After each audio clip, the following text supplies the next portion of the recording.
How's it going, everyone? It's Nathan Hawken here.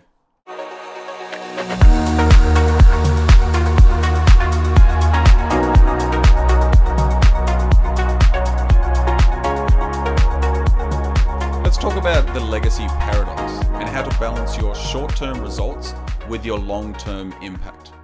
The pressure you feel for immediate results and the desire to create a lasting legacy and a bigger impact can be something that you find yourself torn between.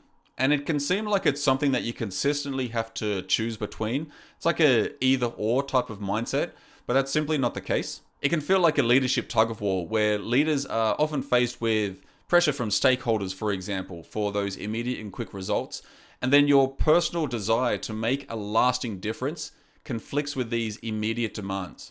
And as a result, performance metrics are often short-term focused, which creates a misalignment.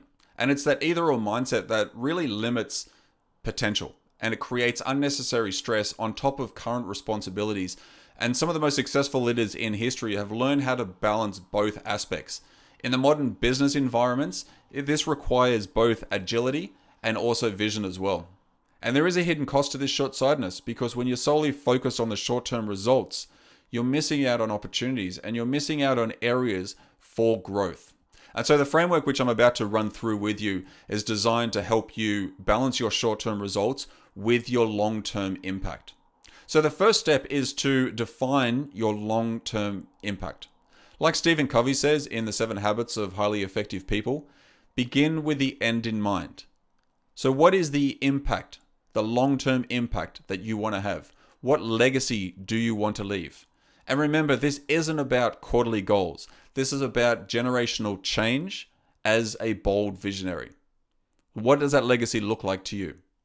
The second step is to identify the resources which are required. Map out your resources. Map out your time, your money, your skills, your relationships. Map out all the things which are needed to achieve your long-term vision. This is a roadmap. This roadmap is crucial for balancing your short-term decisions and your long-term goals. The third step is to distinguish between your short-term versus your long-term. So understand the difference between your quick wins and your lasting impact. Remember, the short-term results are the stepping stones, but they're not the final destination. Both are equally as important, so we have to distinguish between your current stepping stones now and your long-term, your vision. And then step 4 is to quantify your aligned short-term results.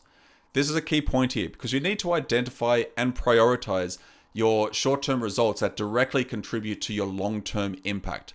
We are focused on the end in mind. We understand where we're moving towards, but we need to figure out and quantify these legacy builders. So these are the immediate wins which will compound over time. Once you've quantified your legacy builders, then the final step is to monitor and assess.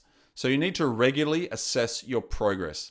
You need to understand what have you already done, where I'm at now. Then you can understand what you're going to do next. Ask yourself regularly, are my short-term actions still aligned with my long-term vision? This is where you have to be prepared to pivot when necessary. This is where flexibility comes into it. The most flexible person will be able to control the situation. And so regardless of where you're at now and what has happened, if you need to pivot, once you've assessed, then do it. Become flexible. By regularly monitoring and adjusting and assessing what you're doing, this automatically keeps you on track. And finally, just keep in mind that creating a legacy isn't just about sacrificing the present for the future. This is about making decisions today that amplify your impact of tomorrow. The challenge I have for you is stop for a moment and ask yourself, what would happen if you took 10 minutes today to define your long-term impact goal? And if you identified 3 short-term actions, would that help you move towards it? Feel free to leave your answers in the comments below. I greatly appreciate you watching the video. I hope it served you in some way, and I'll catch you on the next one.